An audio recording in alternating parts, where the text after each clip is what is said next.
You are listening to Talking Star Wars.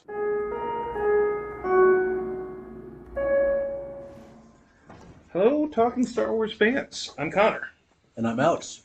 and we're here with our 87th episode, a genre intersection, where instead of taking a look at one genre and comparing it to Star Wars, we're going to be discussing whether or not uh, Star Wars leans more heavily towards the genre of science fiction and the genre of fantasy. Because throughout its creation, its inception, it's been a blending of both. So I don't know if we can determine whether it's fully in one of the two genres, but I think we can parse out what it leans more heavily toward or what the individual pieces of media lean toward. So I'm going to lay my thesis out right at the beginning is that I think, well, dressed up in the trappings of a science fiction setting, Star Wars is more of a fantasy story. In the character archetypes that are used, in how it uses the science fiction tropes and trappings that it has. Definitely, sort of, obviously playing in both spaces, but I'm going to posit more on the fantasy side for reasons that I will explain as the episode goes on. Mm. Connor, just to get it out with what is your take? I would agree because I thought about, we have stars, we have space in Star Wars, but we also have the Force. Um, is Star Wars the same? Could it be the same if you take away space? And I think, well, what are some shows that are like this? And it makes me think of Avatar: The Last Airbender. If you take the magic out of Star Wars, you have something like Firefly, and both of these works may share some of the same DNA. But I think that Star Wars, while uh, it has one of the richest visual worlds, still is about the story, and that story is a fantasy story at its heart. Yeah, like I can view a version of Star Wars where people use magical katanas and sail across the high seas. And there's an evil emperor with a floating castle that blows up cities. And while the aesthetic is certainly different, the core story could absolutely remain the same. Mhm. I cannot imagine a Star Wars where suddenly the magical force like mystical elements are gone Mhm. and tell the same story. Now, are there good sci-fi stories inside Star Wars? Yes. Star Wars is more of a setting and genre sometimes than it is like a unified mythos. Mhm. But as a whole, the core story of Star Wars does lean more towards the fantasy side, Mhm. the hero's journey, the mentor figure, the refusal of the call, the use of grand heroes to oppose great evil. Mhm. Yeah, it has so much more to do with the hallmarks of fantasy like that, where I would say if you take a look at science fiction, it's so much about what's the difference between humanity and machine. Uh, how do humans advance and cope with the challenges of the future? And while that is present in Star Wars, it's not the main focus. We have droids, but these stories aren't about how human droids are. We can have a discussion about how human C3PO is, but that is not what the theme of the story is about. Um, it's very much a tale like King Arthur, where going back to the first Star Wars film, we have a hero child of a former king who is trying to reclaim uh, his birthright. That's Yeah. very fantasy. Yeah, so I think for we should define what we're defining as fantasy and sci-fi would Mhm. be a good way. But I think we've hit on most of the topics. We would say fantasy as a genre leads heavier on things like the chosen one, the introduction of important mystical elements that give special powers to a few. The sense of destiny, the sense um, of surely of good and evil, where I feel like in science fiction it's easier for those lines to bleed a little bit. Yeah, so I would say fantasy at its heart uses its speculative elements of mysticism and magic to look at the universal human experience and the shared traits of like all people and what that would reveal. So fantasy will tackle subjects such as you know how do people handle power, or what do you do when you are called upon to take on a task you feel unprepared for. How can ultimate evil be defeated? Can ultimate evil be defeated? How can a simple single person become a hero? What is evil? So those kind of big philosophical subjects are what fantasy tackles, and Mhm. that's what it uses its speculative elements to do. So you look at the Force, and this is a vehicle by which we can look at, Luke literally fights the evil version of himself, which is Mhm. very metaphorical. We have all these alien creatures, which, oh yes, different species inhabiting different worlds, but these very much are your fantasy creatures. They're your beasts in the form of the Wampa. They could be a dragon as far as the a giant cavernous worm in an asteroid goes. They're, you know, not so much about, oh, let's learn about their culture, let's learn about their differences between them and us humans. It's more of, these are fellow people who inhabit this sandbox, and some of them are sentient and some of them are not, and the ones that aren't are threatening, violent, frightening. They pose as challenges for the heroes to overcome. Most Star Wars films has a large beast to overcome, or an arena full of them.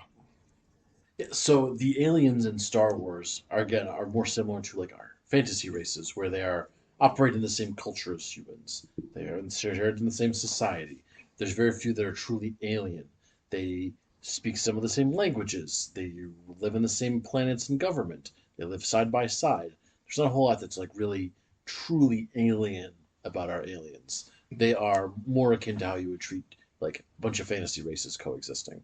Because again, this is about the universal human slash sentient experience, which will then contrast with what we would consider like a true science fiction story would do with its tropes to tell a story.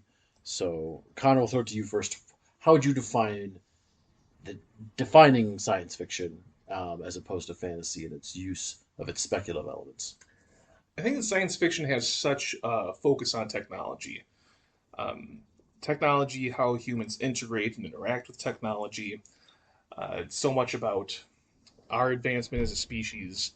Uh, like I said before, how we're going to develop as a culture moving forward in a world that could be uh, ravaged by the pollution of technology, or a world that benefits from technology that is beyond our imagination, technology that could bring us to other worlds, other places, other planets. It calls into question, what use are humans? What is their purpose when we have these advances around us? Um, it's and also it incorporates so much more technical aspects. Where in Star Trek you can calculate what warp 4 is when a spaceship is traveling, whereas in Star Wars you have hyperspace, which is this nebulous realm that a ship can jump to in order to go faster. Star Wars isn't concerned with those aspects, whereas science fiction is inherently concerned with uh, how things work. And I would posit that science fiction is all about using its speculative elements and anxieties about technology or advancement to shed a light on anxieties that are present in the modern day Mhm. of the society producing it. This is why science fiction can be both powerful, but also not age as well as sort of fantasy. Fantasy is always looking at the timeless struggles or the universal qualities, whereas often science fiction is examining something very specific about the society that's producing it. Anxieties about cloning. Are we all getting disconnected by technology? Uh, and the speculative element will often represent some big effect or exaggerated effect of something still present in modern society or the society that's producing it. A lot to do with warfare, just advances in warfare, and politically what that'll do to humanity in the future. Yeah, anything from a space opera to a hard sci-fi. It'll look at like you can look at dystopian governments and all of those aspects of a sci-fi setting. Yeah, where the high technology and all that would be like, are clones people, or we're afraid of them, or what does it mean if you can remain forever young? I don't know. And I think taking science fiction and taking fantasy as we've defined them, and thinking about the other stories from these genres, it's so easy to point at, well, here are the examples of fantasy that has instilled itself in Star Wars, but you really can't point to that much science fiction and say, ah, yes, that inspired Star Wars. I would say Flash Gordon, which in itself is not the hardest science fiction, and then the technical prowess of 2001: A Space Odyssey, but that's really only for the visuals. Um, can you think of any other science fiction story that touched Star Wars in some way? Yeah, Star Wars definitely inspired much science fiction that came after it, but it definitely drew more of its DNA from samurai films, which can either be fantastical or simply good storytelling. Yeah, like historical drama in a way. Yeah, historical drama, like a long time ago, Galaxy Far, Far Away. And then drawing the rest of its inspiration from A Hero of a Thousand Faces, The Hero's Journey, Battle of Good and Evil.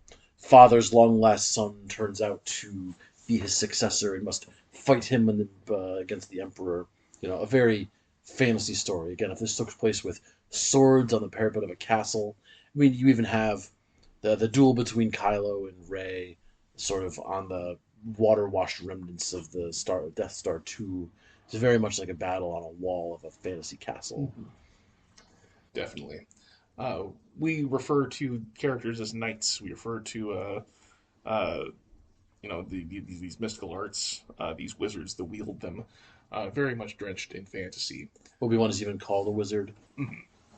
And it's so much easier to pull like, this is very much a Greek fable, or again, this is King Arthur. There's clear connections between a lightsaber and Excalibur. So I guess what specific works of fantasy can you see reflected in Star Wars?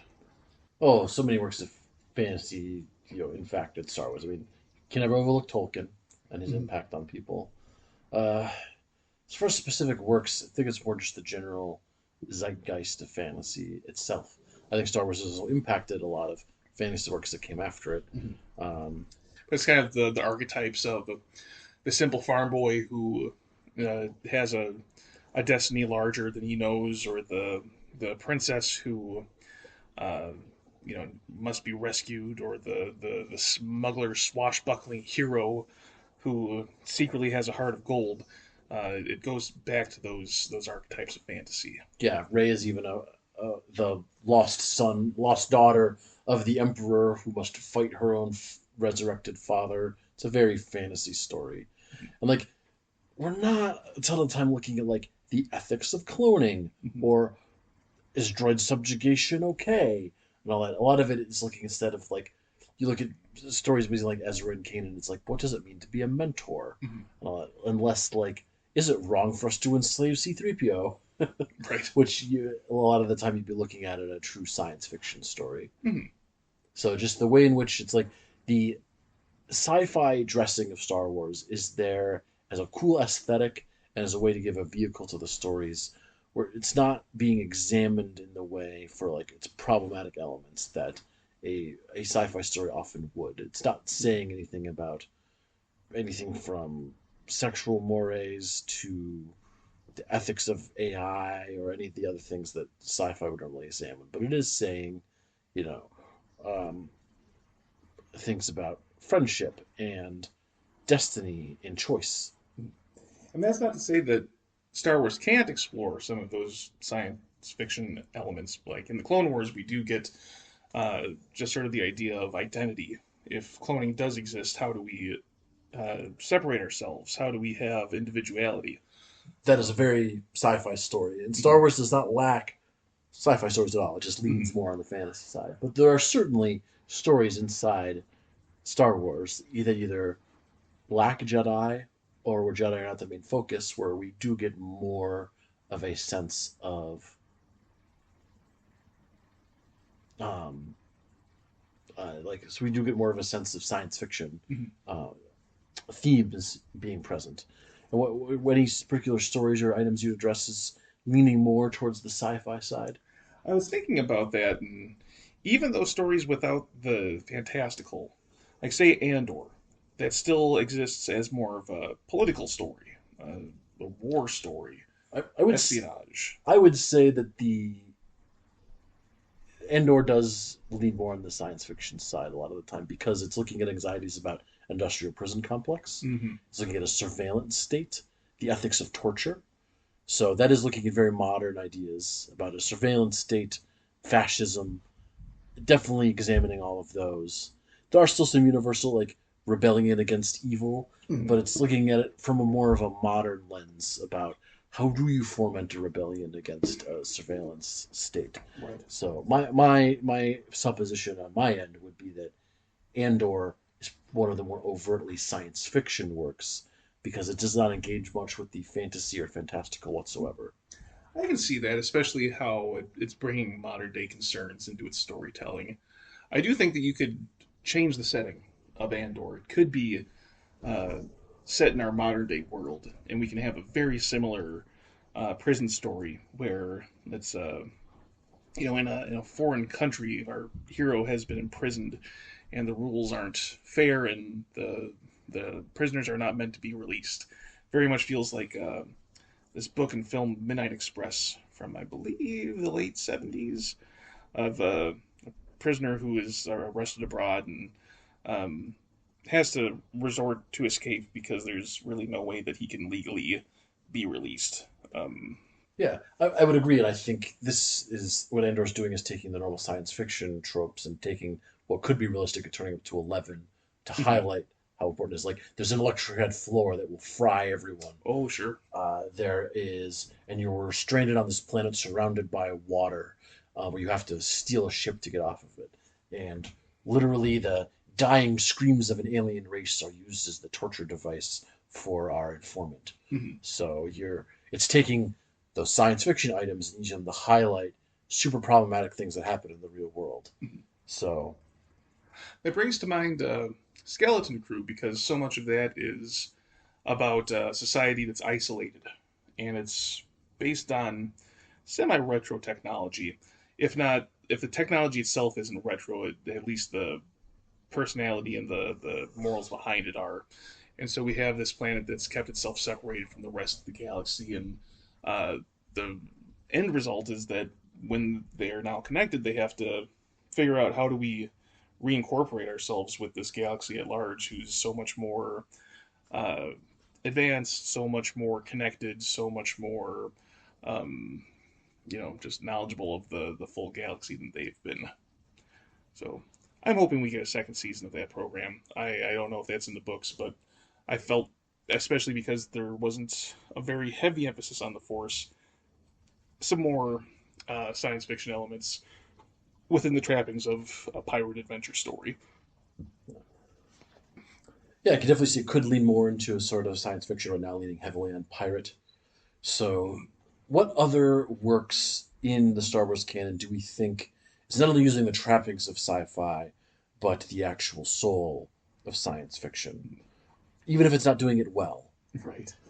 I Uh, think you had correctly identified that a lot of the clone arcs during the mhm. Clone Wars, especially the ones like Five's arc, were like, what identity do they have? Are they the property of the Kaminoans? All of those things. There's even some novels where Padme is trying to introduce a clone personhood bill. Mhm. So certainly a very science fiction story. Yeah, so I agree there. And uh, as far as having that more science fiction bent, and I would say that elements of Rebels does so much of that show is more about fantasy and about the continuation of the Jedi after Order 66, but there's also a strong element of that show that's about that military industrial complex and Mm. how do we indoctrinate planets, how do we subjugate planets, how do we uh, ensure that our grasp ensnares the entire galaxy through our technology and use of policy. Yeah, Tarkin is definitely a character that is more of a, at least in the expanded universe, leans more into the sci-fi side, Mhm. where he wants to what? How do you rule a population through fear? And because you have to look at the reason that Thrawn's fighter program was never brought to the ground is he wants to have a military ready to fight a pure opponent, Mhm. whereas Tarkin's like there should be no pure opponents because we will oppress the entire galaxy Right. with our star destroyers. Mhm. So different tactical doctrines, but again using the presence of the elevated science fiction element to highlight that in stark relief for the viewer. Mhm. So I would agree We get that in Rebels, at least on the military industrial complex side, the effect that has the environmentalist message present there, like Lothal is Hmm. torn up by the industry and the people themselves are left subjugated and homeless. Definitely more of a science fiction story where there's no easy solution to there. It's like the hero can't just give a speech in their camp and everything's fine. Hmm. They need real systemic change to get back to their homes and families. Right. So those pieces of media stand out. That's more cinematic. I mean, or I should say, Rogue One in the same way. Although it's a little bit more cinematic, it's a little bit more of a war movie. Deals with that idea of regimes taking over and enforcing their rule with technology. That's the full plot of what we have with the Death Star there. But how about you? Any other media that speaks or uses science fiction in a heavier light? Yeah, there's Twilight Company, which is it's again more of a war story, I suppose, highlighting the horrors of war with using some science fiction trappings, but not a ton. I would say probably the most science fiction. There's two trilogies of books. So the Alphabet Squadron Trilogy and the Aftermath Trilogy. The Aftermath Trilogy has a part where there's like a straight up Manchurian candidate thing where a bunch of people who were rescued from Imperial prison like pull weapons out and attempt to assassinate a bunch of people. So you're like, what is identity and who's culpable for actions if someone else was controlled or manipulated? Very sci-fi thing. An Alphabet Squadron has it's highlighting the reality of war crimes and reintegration into society after a war. Very and using sci-fi tropes for it because you have imperial defectors and things. And what do we do with them? And can we forgive them? And should they be forgiven? And def- what happens like if you're friends with someone who was part of the regime you overthrew? Does that mean you're betraying the people who died? Very much more of a sci-fi story than sort of the band of brothers, true companions things you might get from a fantasy story. Hmm. Yeah, I can definitely see where, with kind of the through line with these stories, is that anytime the military is in heavy consideration, whenever the Empire is involved, we have stories that lean heavier towards the sci-fi because really they're trying to squelch any of the fantastical from the universe. You know, they eradicated the Jedi. They're secluding the Force to just the Emperor and Vader. Um, it makes for stories that lean more heavily towards that genre. Yeah, sci-fi favors the evil empire, whereas in fantasy it always gets overthrown. Mm-hmm. And for the future, I'm hoping that we get to see more inclusion of the science fiction. It's something that I've posited a few times where I think the pendulum has swung back to possibly having droids, independent of any controlling systems, be a villainous force in the future. Um, that would, again, bring into question the viability of sentience within droids and their right to manage their own autonomy. So the last few works I want to mention are all from Star Wars Visions, where I feel that those either have a fantasy bent or a science fiction bent. Mm-hmm. Like something like the Ronin. I mean, you could tell that without any lightsabers at all, and it would be a story of a lone warrior who enters a village and is attacked and turns out to be a member of the evil sect Mm-hmm. that is attacking him. There's a whole novel about his backstory. I won't spoil it. Talking about deep cut side characters. Mm-hmm. Then you get some that are definitely more on the fantastical side, like the Village Bride, where the up to the hero to then find herself, and when she finds herself, she's able to defeat the villains, who are a metaphor for her own insecurities. But then you get some of the harsher toned episodes, like there is the episode with the pit outside the Mm-hmm. city, where the out of sight, out of mind workers are laboring and left to die by the Empire, and it is up to the ordinary citizens of the city to come and demand a change. Not with a single hero, but collectively as a society. When you see collective action happening, it's power structures. Definitely more of a science fiction story than a fantasy story. Mm-hmm. Um, Fantasy stories are very comfortable with even with feudalism or serfdom or slavery. Not always, but they can be. But yeah, questioning unfair power structures, Mm-hmm. certainly leaning more towards the science fiction side.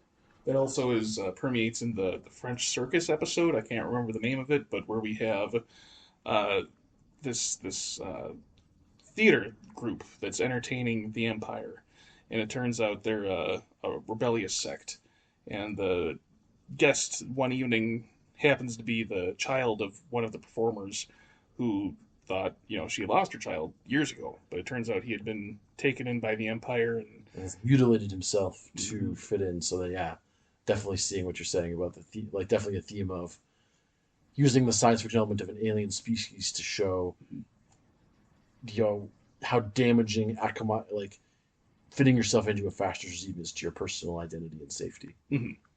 So yeah, Visions is a fantastic way in order to hone in on a certain corner of the Star Wars universe, and we get some really fantastic forays into deep fantasy and science fiction that we wouldn't normally see otherwise.